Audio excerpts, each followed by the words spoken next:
남자들의 로망이 있죠. 저 푸른 초원 위에 그림 같은 집을 짓고, 남진이 불렀던 노래이지만 그게 남자들의 로망이기도 해요. 그래서 자기가 집을 한번 져보고 싶은 마음들이 있어요. 그런 거 없으신가요? 네. 저는 이런 마음은 충분히 있고 기술도 있는데 땅이 없어서 못 짓고 있는데, 뭐 빌려줄 수 있는 분들은 빌려주시면 좋겠습니다. 자, 베네수엘라가 큰 지진으로 많은 피해를 입었습니다. 뭐 베네수엘라, 일본, 많은 지진으로 무너졌던 기억들 있잖아요. 근데 그런 큰 지진이 있는데 어떤 건물들은 이렇게 와르르 무너지는데 어떤 건물들은 큰 피해가 없이 그냥 잘 우뚝 서 있는 건물들을 볼 수가 있습니다. 근데 그런 것들이 이제 구조적으로나 이런 것들을 이제 공학자들이 이제 가서 보면 내진 설계가 되어져 있는 건물들은 확실히 견고하게 버티고 있는 거죠. 그 내진 설계의 기본은 기초를 튼튼히 하고 그 골조들이 어느 정도의 유동 가운데서도 그걸 견딜 수 있도록 만들어야 되죠. 그래서 요즘은 초등학교에 가면 여러분 이렇게 H빔으로 이렇게 되어 있는 구조물들을 가끔 볼 수 있을 겁니다.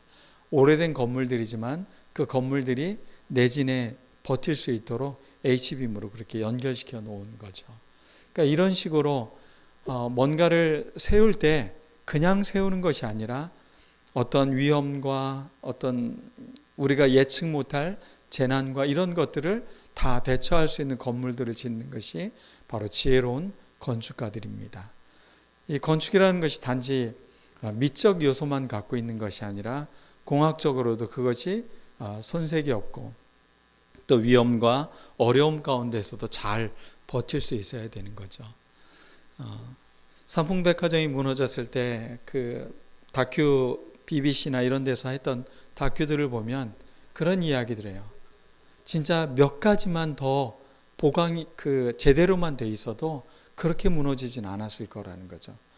예를 들면 철근을 시공을 하는데 이렇게 그냥 일자로 놓는 것이 아니라 끝에를 구부려 가지고 그것이 이렇게 거푸집을 덮을 수 있도록 만약에 했다면 그 건물이 그렇게 무너지지 않는다는 거예요.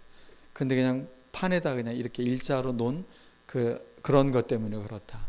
또 마지막 에어컨을 실외기를 옮기는데 그것을 기준기로 그냥 떠서 간단하게 이렇게 옮기면 되는 거를 롤러를 비용을 절약하려고 롤러로 해서 그 위험했던 그 연약한 그 건물을 그 어마어마한 톤수의 것들이 이렇게 움직이면서 그 건물의 그 붕괴를 자초했다. 뭐 이런 정말 아쉬운 것들이 이렇게 몇 가지들이 계속 나오고 있어요. 이런 걸 보면 건축을 한다는 것은 굉장히 섬세한 것이 필요한 것 같아요. 그냥 대충 할 수 있는 일이 아니라는 거죠. 오늘 사도 바울이 고린도 교회에 편지를 보낸 게 바로 이런 이야기를 하고 있어요. 교회를 세우는 것이 그냥 대충 사람들이 모여서 사람들이 즐겁고 이런 프로그램, 저런 모임, 이런 즐거운 것들 이런 게 많으면 교회가 잘 될 거야 라고 생각하는데 그렇지 않다는 거예요. 교회는 그리스도라는 기초를 토대로 해서 그 위에 우리가 섬세하고 조심스럽게 세워져 가는 것이다 라고 이야기를 하고 있습니다. 무언가를 세운다는 건 참 어려운 일입니다. 허물기는 쉽지만 세우는 것은 참 어렵습니다. 근데 그 어려운 것을 대충 아무렇게나 심지어는 그런 거에 별로 관심이 없는 사람들도 있어요. 그러나 어떤 공동체가 세워지기 위해서는 정성이 들어가고 수고가 들어가고 돈이 들어가고 노력이 들어가고 땀이 들어가고 눈물이 들어가기도 합니다. 여러분 저절로 된 게 있나요? 여러분들 사업하시는 분들 어떠세요? 사업체가 그냥 저절로 됐나요?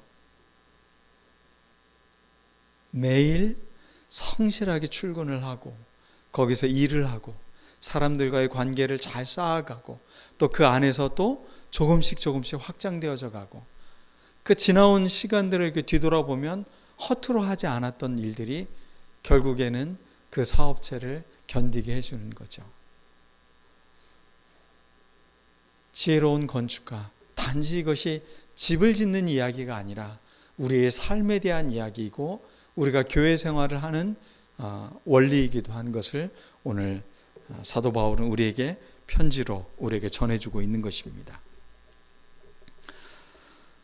각 사람이 어떻게 세워야 할 것인가, 우리가 무엇인가를 세운다는 것은 어떠한 삶의 자세를 갖고 세워야 되는지 이야기를 해줍니다.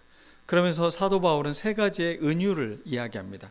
첫 번째는 하나님의 동역자라고 말하고 있습니다. 노가다에 가면 십장이라고 있습니다. 이 일을 시키는 사람의 장이 하나가 있어요. 그리고 일꾼들이 있어요. 동역자라는 말이 무엇이냐면 이렇게 우리가 오늘 일을 하기 위해서 모인 사람들을 이야기하는 거죠. 우리가 함께 뭐 하고 있는 거냐면 이 건물을 우리 멋지게 세워보자 그러면서 동역하는 사람들이라는 거예요. 그런데 그 중에 한 사람이 철근을 넣는데 아까 말한 것처럼 몇 개 빼먹고 대충 넣고 이렇게 하면 그 건물이 어떻게 된다고요?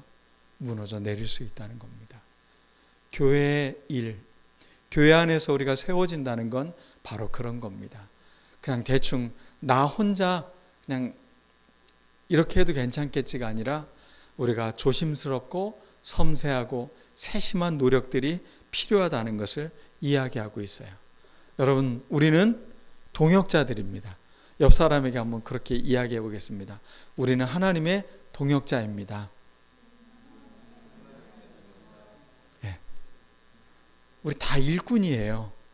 하나님의 동역자. 십장은 누구예요?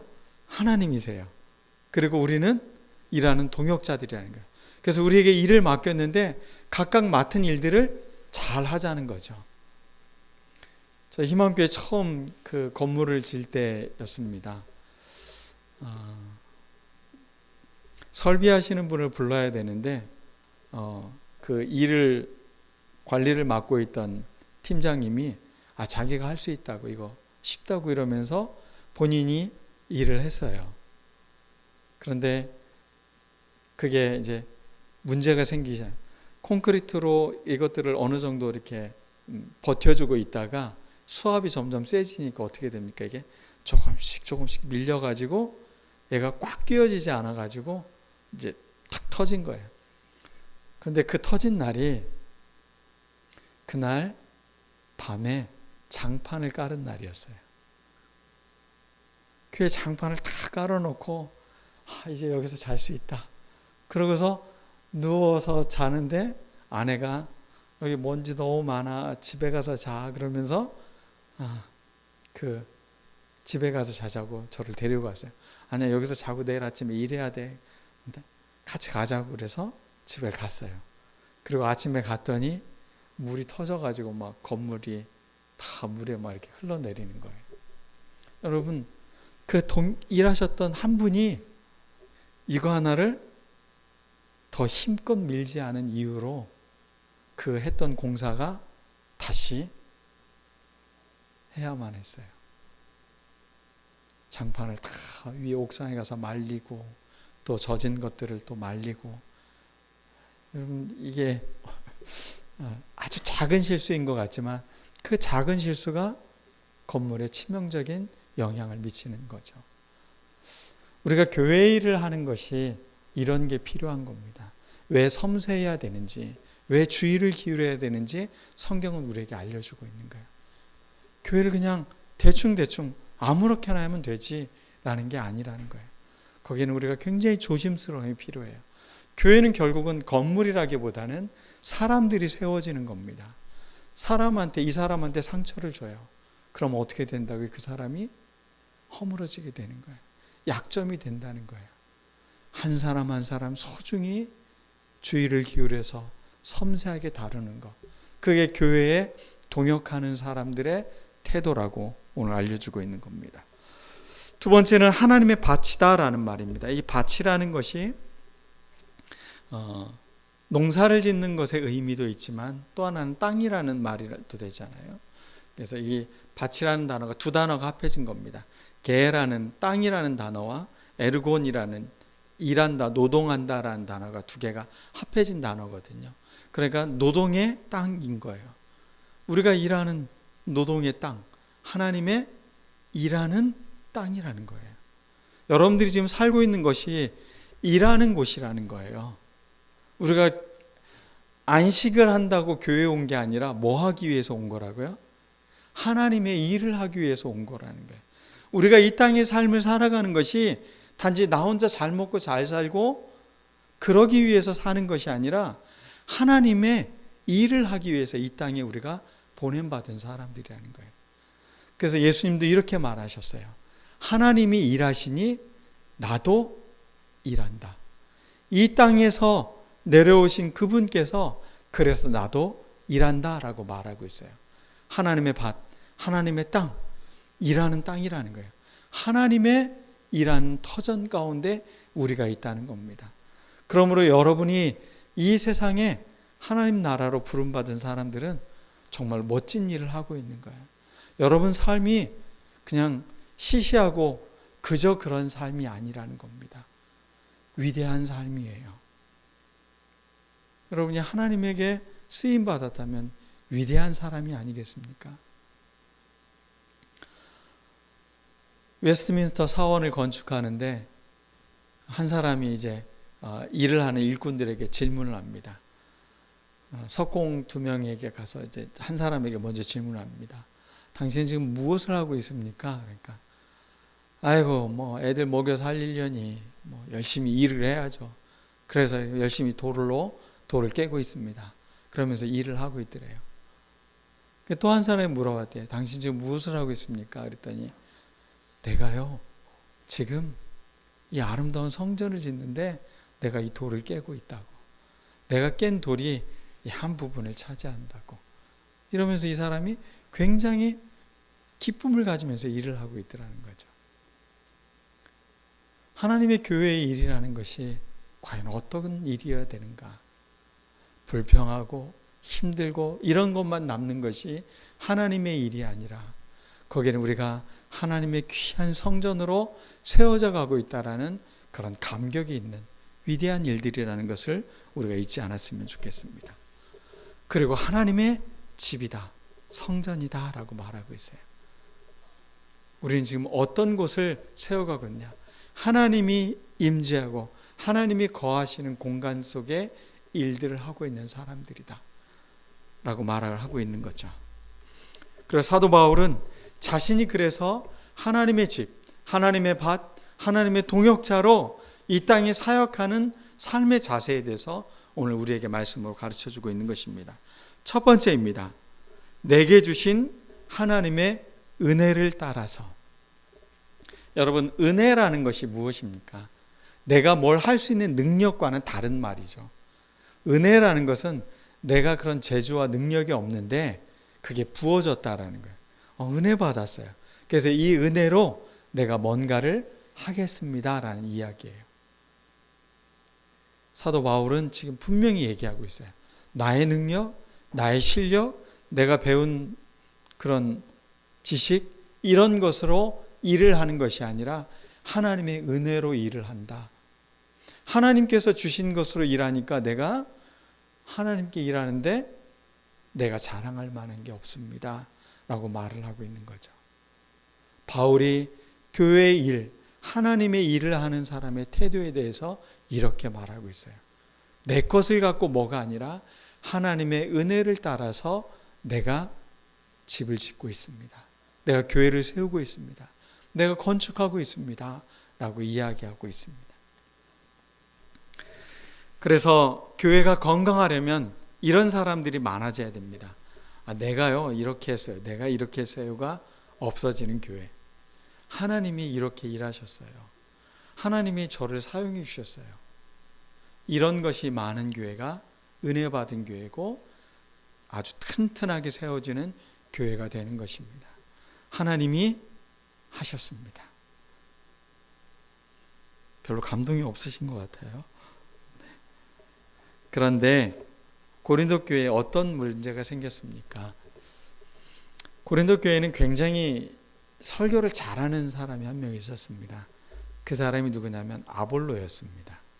이 사람은 수사학에도 능통했던 사람이었기 때문에 이 말이 굉장히 조리 있고 설득력이 있고 굉장히 잘 전달하는 사람이었어요. 여러분, 교회 안에서 가장 많은 것이 이렇게 설교나 메시지를 전하는 일들이 있잖아요. 그러니까 그런 일을 하니까 사람들이 아볼로의 추종자가 생긴 거예요. 난 아볼로파야. 그러니까 또 한 사람이 나는 바울파야. 나는 게바파야. 또 어떤 사람은 이제 여기서 지고 싶지 않으니까 나는 그리스도파야. 뭐 이렇게 이야기를 하면서 갈등이 생기기 시작을 하는 거예요. 그러니까 사도 바울이 너무 기가 막힌 거예요. 아니, 교회가 우리 토대가 예수 그리스도를 토대로 우리가 서로 자신들의 역할과 능력을 갖고 교회를 세우는 건데, 아니 어떻게 이게 서로의 파벌이 되고 자랑이 될까? 사도 바울이 너무 가슴이 아팠었던 거예요. 근데 사도 바울은 누구의 추종자가 되고자 원했던 사람이 아니었어요. 실제로 아볼로가 어떻게 됩니까? 고린도 교회의 초대 목사가 되잖아요. 세워주는 거예요. 이 사람을 통해서 뭐가 되도록? 교회가 잘 이루어질 수 있도록 도와주는 역할을 하는 거였어요. 오늘날 우리가 갖고 있는 리더십의 스타일하고는 완전히 다른 거예요. 얼마든지 내어줄 수 있어요. 얼마든지 사람을 세워서 더 영향력을 발휘할 수 있다면, 그걸 통해 교회가 든든히 세워질 수만 있다면 기꺼이 양보할 수 있는 그런 자세였음을 볼 수가 있는 것입니다. 이런 문화와 환경 가운데서 우리는 함께 일하는 사람들로, 은혜를 따라 일하는 사람들이지, 우리가 예수 그리스도의 터 위에 세워졌으니 우리는 자랑할 것도, 누구를 더 추종할 것도, 와, 저 사람 너무 말씀을 잘 전해, 그래 난 저 교회를 다닐 거야, 저 교회는 뭐가 좋으니까 나는 이럴 거야, 이게 아니라는 거예요. 비록 작아도, 비록 부족해도 그곳에서 우리가 역할을 감당할 때 그 교회들이 아름답게 세워진다면 그것은 가장 위대한 일들이라는 것입니다. 그러므로 우리 내가 했습니다가 아니라 하나님이 하셨습니다. 자, 우리 한번 옆 사람에게 하나님이 하셨습니다 한번 인사하겠습니다. 하나님이 하셨습니다. 자, 두 번째는 우리의 기초가 무엇이냐가 중요한 것입니다. 건물을 지으는데 아무리 높고 아무리 아름다운 건물을 지어도요, 기초가 허물어지면 어떻게 됩니까? 그거는 무용지물입니다. 아이들 데리고 이제 해수욕장 그 바닷가에 가면 이렇게 모래로 막 같이 집을 짓고 이렇게 하잖아요. 근데 애들이 막 속상해할 때가 언제입니까? 바닷물이 이제 들어와가지고 그걸 막 이렇게 없애면 되게 속상해하죠. 모래 위에 지은 집, 정말 그렇게 속상한 일입니다. 우리 교회가 어디에 터를 닦아야 된다고요? 예수 그리스도의 터 위에서 세워져야 돼요. 우리가 예수 그리스도를 기반으로 해서 세워지지 않으면 우리는 허물어질 수 있다는 것입니다. 모든 신앙의 중심은 예수 그리스도, 그분을 기초로 세워져야 되는 것입니다. 근데 오늘날 많은 사람들이 교회도 역시 시스템이 움직이는 거다, 그래서 잘 갖춰진 시스템이 있으면 교회가 잘 세워질 거라고 이야기해요. 여러분, 허물어집니다. 예수 그리스도를 기반으로 하지 않는 거, 뭐 잘 부흥하고 성장할 수 있을지는 모르겠어요. 그러나 주님이 우리에게 반드시 그것을 테스트할 때가 오신다는 겁니다. 그런데 그 테스트에 무너져 내리는 일들을 보게 된다는 겁니다. 그러므로 교회는 그리스도의 터 위에 세워져야 되는 것입니다. 프로그램과 시스템이 아닙니다. 또 어떤 탁월한 사역자에 의해서 세워지는 게 아닙니다. 한국 교회가 이제 세대 교체가 일어나고 있는 시기를 보내고 있습니다. 전임 그 목회자들이 워낙 훌륭하고 뛰어난 분들이니까 그 다음에 오는 사람들이 다들 부담스러워하고 힘들어하고 있어요. 개인의 역량이 아니에요. 우리는 그리스도를 믿고 사람을 세우는 거예요. 그 사람이 부족하고 그 사람이 연약해도 하나님께서 그 사람을 세워가시고 아름답게 가꾸어 가실 것을 믿고 우리는 함께 동역해 나가는 사람들임을 잊지 말아야 돼요. 혼자의 영웅주의에 빠지면 안 되는 거죠. 한국교회 또 미국의 대형교회들, 이 세대교체가 제대로 이루어지지 않아서 크나큰 어려움을 겪고 있는 겁니다. 이것이 오래 지속되려면 다음 세대, 다음 전해지는 사람들이 믿음 안에 견고히 세워지고 예수 그리스도를 중심으로 잘 이끌어갈 수 있는 사람이라면 그 사람을 지지해주고 물려주고 남겨주는 그런 교회의 모습이 되어야 되는 것입니다. 세 번째입니다. 그 위에 다른 사람들이 세운다는 겁니다. 우리가 복음을 전도하고 예수 그리스도를 믿게 하는 것은 마치 기초를 닦는 토대를 닦는 것과 같다는 겁니다. 사도 바울은 자신의 일이 그거라고 말하고 있어요. 그래서 이 위에 아볼로 같이 말씀의 양육을 잘하는 사람이 기둥처럼 세워지는 일이 있을 거라는 거예요. 또 다른 역할을 하는 사람들이 있을 거라는 거예요. 이 모든 것들에 대해서 바울은 열려 있다는 겁니다. 우리는 하나님의 동역자이기 때문에 그런 거죠. 그런데 굉장히 중요한 이야기를 해주고 있습니다. 그런 사람들이 세울 때 어떻게 세워야 된다고 이야기합니까? 조심스럽게, 주의하며, 세심하게, 섬세하게 세워야 된다는 겁니다. 교회 일을 할 때 여러분들 꼭 이 단어를 기억하십시오. 조심한다, 주의를 기울인다, 세심하다. 여러분 이 단어를 잃어버리면 안 돼요. 교회 일을 하는데 함부로 내 마음대로 내가 하고 싶은 대로 이게 아니라는 거예요. 조심조심 그렇게 세워가는 것, 이런 태도가 우리에게 필요한 것입니다. 같은 봉사라도 어떠한 가치로 세워져야 되는지에 대해서 이야기하는 게 이제 그 다음에 나옵니다. 어떤 사람은 금으로 세운대요. 어떤 사람은 은으로 세운대요. 또 어떤 사람은 보석으로 세운대요. 어떤 사람은 나무나 풀이나 짚으로 이 터 위에 세운대요. 그러니까 교회라는 예수 그리스도 안에서 금으로 짓는 사람도 있고 은으로 짓는 사람도 있고 보석으로 짓는 사람도 있고 나무로 짓는 사람도 있고 풀이나 짚으로 짓는 사람도 있다는 거예요. 그런데 중요한 건 주님께서 반드시 테스트할 때가 온다는 겁니다. 뭘로 테스트한다고 했죠? 불로 테스트한다고 했습니다. 그러면 불로 이것을 쌓아놓은 공적, 쌓아놓은 것들, 수고한 것들을 다 태울 때 남는 것들이 있다는 거죠. 또 소멸되는 것이 있다는 겁니다. 여러분들이 가치 있게 여긴 것을 드린 것들이 결국에는 남는 거예요. 여러분이 무엇으로 하나님 앞에 세우며 그것을 만들어 가는가? 그것은 여러분이 가치 있게 여긴 것으로 세워야 된다는 겁니다. 그냥 주변에서 쉽게 구할 수 있는 재료로 하면 그것이 어떻게 된다는 거예요? 그것이 소멸되어질 수 있다는 거예요. 늘 우리 안에 중심, 가치, 귀한 것으로 교회 공동체를 세우려고 하는 마음, 이 마음을 놓치지 않는 것, 이런 태도들이 참 중요한 것이겠죠. 오늘 이 세 가지 외에 제가 그래도 건축에 조금 일가견이 있으니까 한 가지를 더 이야기하겠습니다. 건물을 지을 때 비계라는 게 있습니다. 메인 건물을 짓기 위해서 그 건물을 짓도록 비계라는 걸 만들어 놓고 그 위에 올라가면서 이렇게 층층층층 올라가는 거죠. 그리고 건물이 완성되면 이 비계는 어떻게 됩니까? 다 허물어집니다.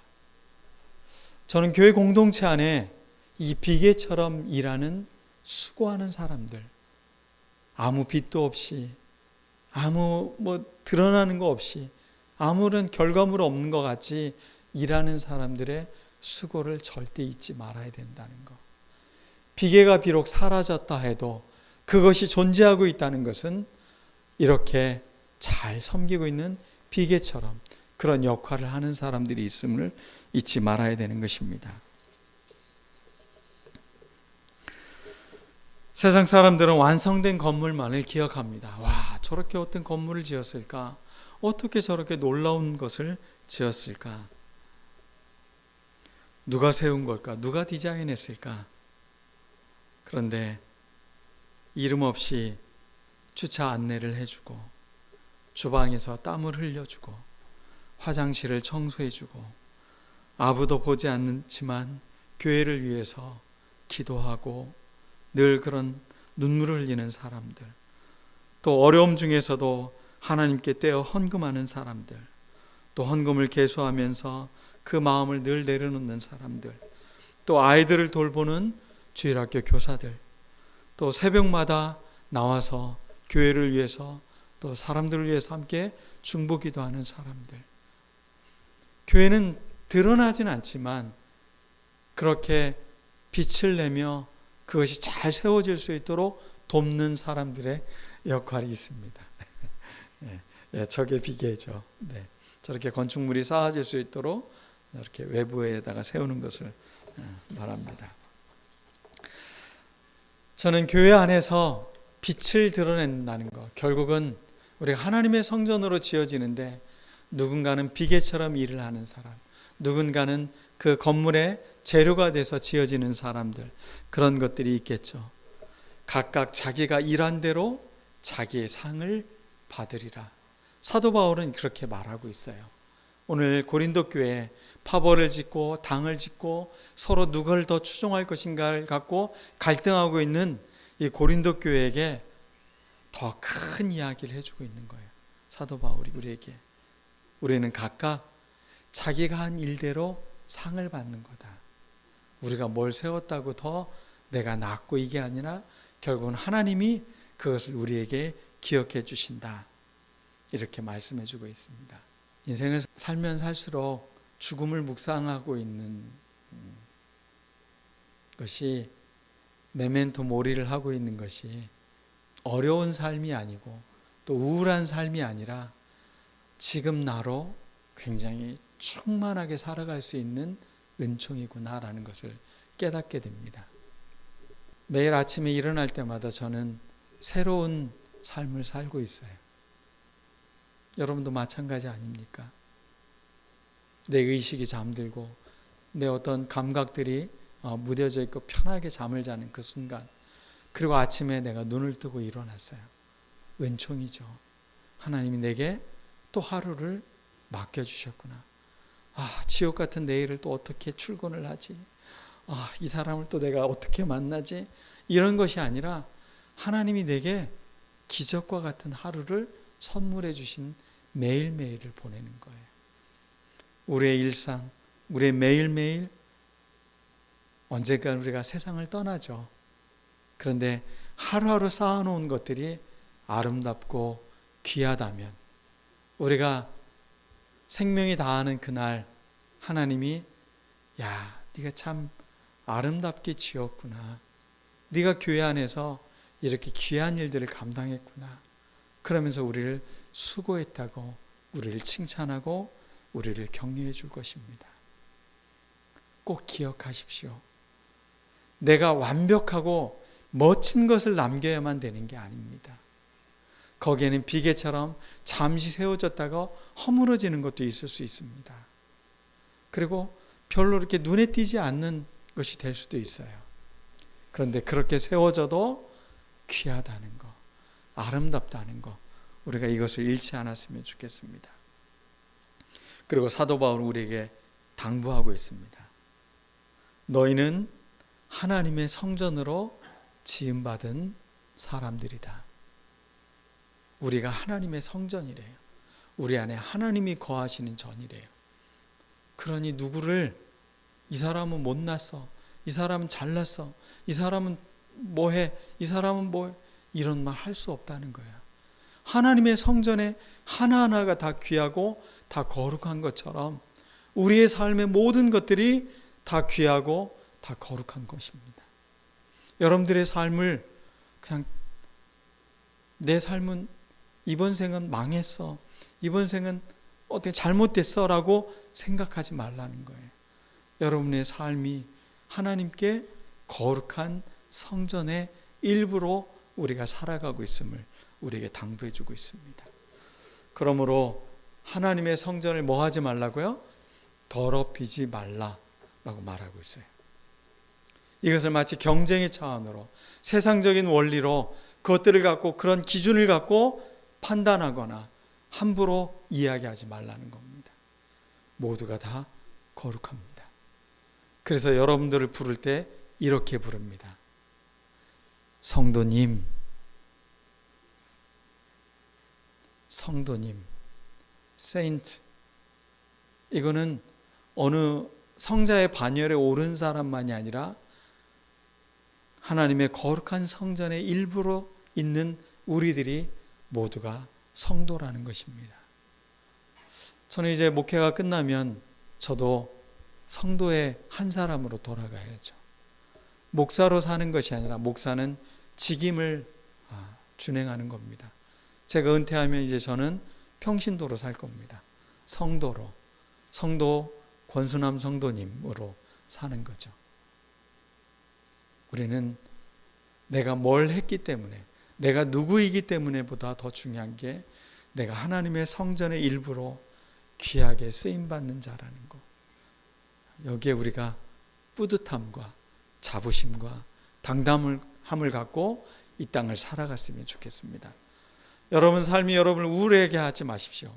여러분의 내일이 힘겹다고 지치지 마십시오. 여러분들의 하루하루는 거룩한 삶이고 하나님이 기적처럼 준 선물과 같은 하루를 사는 겁니다. 힘껏 이렇게 아름다운 건축가로 살아가는 우리들 모두가 되길 간절히 축원합니다. 기도하겠습니다.